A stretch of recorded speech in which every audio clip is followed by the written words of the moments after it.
Hey, what's going on everyone? Moose here, and today I want to show you guys the progress that we're making on the Ruger American 1,000-yard gun, and what we've done to stick within that $1,500 budget.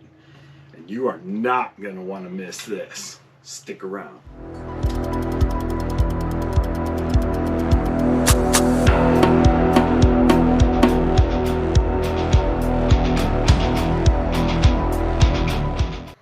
All right, so here we have our Ruger American 308, and this is the almost configuration that we're going to put it in. I do want to briefly just mention the rear rest here. This is from a company out of England called Alacretus. And this is a adjustable bag rider. When I'm talking about this and the bipod, I do not consider them part of the rifle, because I could use a bag, I could use front and rear bags, you can use whatever you want. These are just the apparatuses that I've added to the gun for me to be able to shoot. Now, I could shoot off of, like I said, sandbags. I could shoot off of a tripod. It doesn't matter. Fill in the blanks on your front and rear supports. Those are not part of the actual rifle itself. First and foremost, I want to give a huge shout out to Outlier. You can check them out if you go to Google and you look up get outlier dot,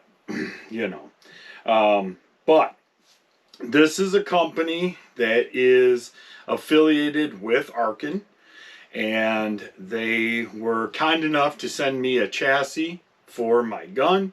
And I want to talk specifically today about this chassis system and what is involved in it, and the amazing modularity, if you will. This gun right now is set up for long range shooting. It has a heavy buttstock on it, and it is really heavy. It has the ability for weights up front, which I am going to add. And it's modular from an aspect of, you basically have the chassis itself, and then you can change the accessories. This is the buttstock that I used on my Wyoming hunt. This is their lightweight buttstock. It's relatively light. I mean, it is. I don't know the exact weight, but this buttstock, in contrast, is much heavier. It's got much more weight to it. It adds a ton of weight to the gun to mitigate the recoil, to allow me to not have the gun jump, and I can keep an eye on my impacts through my optic, which happens to be the Arken EP5 Gen 2, all the way to my target. You can see here that this is a different foregrip as compared to the one that's on it. This is their medium length. They actually make a short length, a medium, and this is the long rail that I chose to use. Just because I can get my bipod out further, I can add my weights to it, get this gun really weighted down. But the fit and finish on this is absolutely phenomenal. The mag release is perfect. This is their skeletonized grip. It does appear to be 3D printed, which, whatever, and it is very solid. I have had zero issues with this grip at all.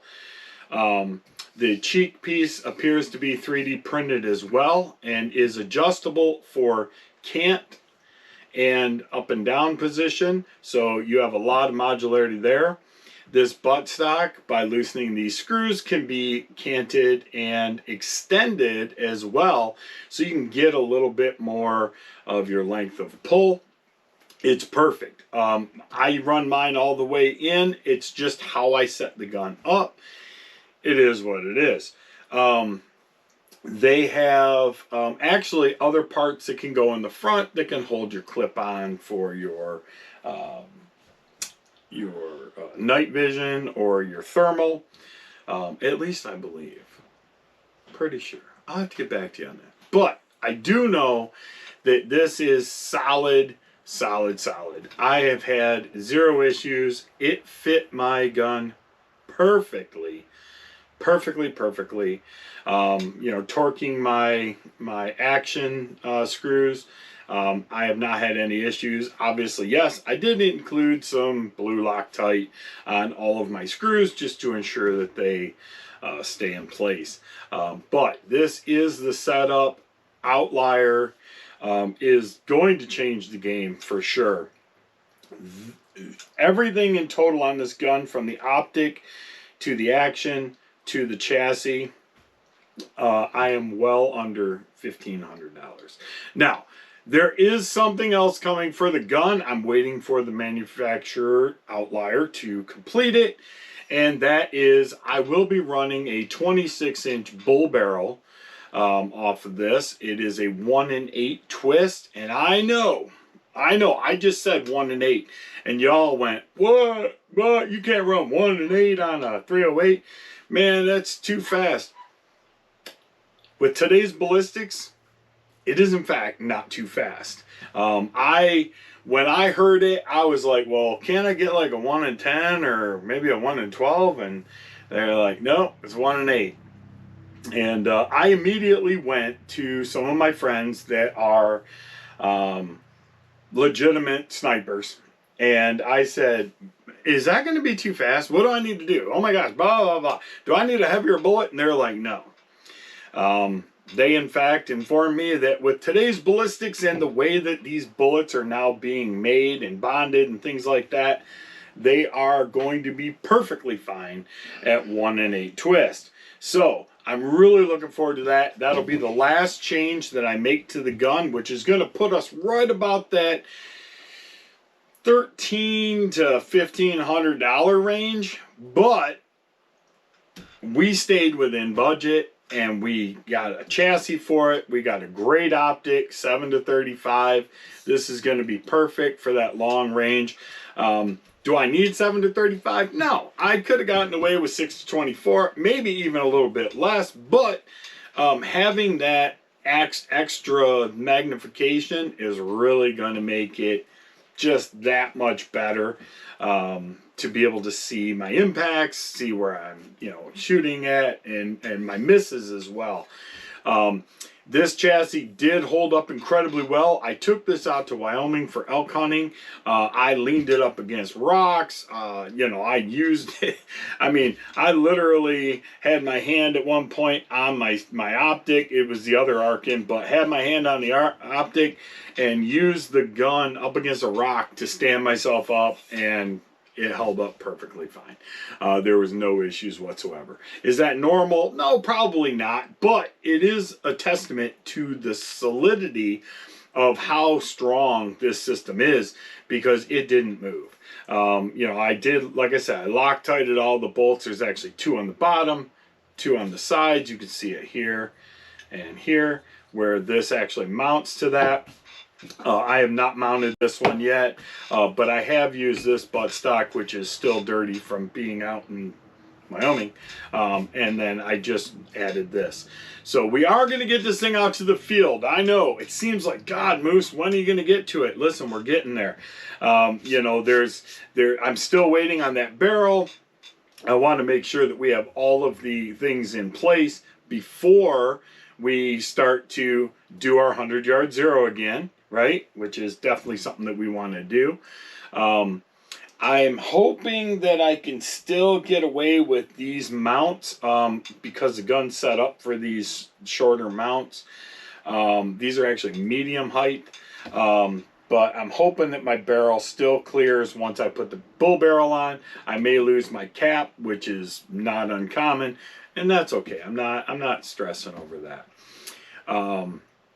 But yeah, I mean, overall, like I said, Outlier is definitely going to be a game changer in the chassis industry. This chassis is very budget friendly. You get an amazing value for your money off of this. And I know that they're going to just continue to upgrade and improve these. You know, I mentioned to him the other day that it'd be nice if we had a thumb rest, you know, and that's already in the works. You know, that stuff's already come up. They do make this for a ridiculous amount of actions, Tika, and man, it just goes on. Go to the website. Look, just stop and go to the website and be like, thanks, Moose. I really appreciate that, because now I have an amazing chassis at a very value price that makes my gun far superior to what it was prior, right? You take this Ruger American and its stock chassis, and it's like, yeah, okay. You take this Ruger American and you put it into one of these chassis, and you've got a holy cow, hang on Batman, right? So, full ARCA. ARCA is split off the end, so if you're shooting this in PRS, you can simply just detach your bipod and it'll slide right off the end of it. It comes all the way back to here. The barricade stop, yeah, I mean, so far, I've had it up against a few different things. I think that maybe I might, I don't know, suggest that they move this a little more down, just so that if I hit a barricade, I don't bump my magazine, which is not a big deal. I haven't had any real issues with that, but it'd be nice to have a little bit more of a drop, or an additional piece that maybe comes off your rail and drops down, or maybe even attaches to where these two screw points are, that drops it a little bit more in front. I think that that would be a great idea. I am going to paint this. I haven't decided on the color scheme yet, but it is going to get painted, the entire thing, minus the cheek piece and the grip, and obviously the end of my butt pad here. I don't want that all painted up, but everything else is going to get painted, and we're going to get this thing out to that 1,000 yards. Man, listen, it is a goal. I assure you we are going to get there. I appreciate you guys sticking around and watching all these videos. Some of you might be like, dude, enough talking about it. Let's just get to shooting. But I did want to, like I said, talk to you guys about the changes that have been made to this stock Ruger American, that really at the end, for that budget, we're only going to be stuck with the stock Ruger Action, right? Everything else is going to be basically upgraded to Arken, Outlier, Accutag, Alacretus, which I'm going to do a separate video on this. You guys are really going to enjoy this. This thing is just absolutely crazy with adjustability, and you're not going to want to miss that video. But with that being said, I definitely appreciate you guys tuning in. Till next time, be good to each other. God bless, and we'll see you at the range. See ya.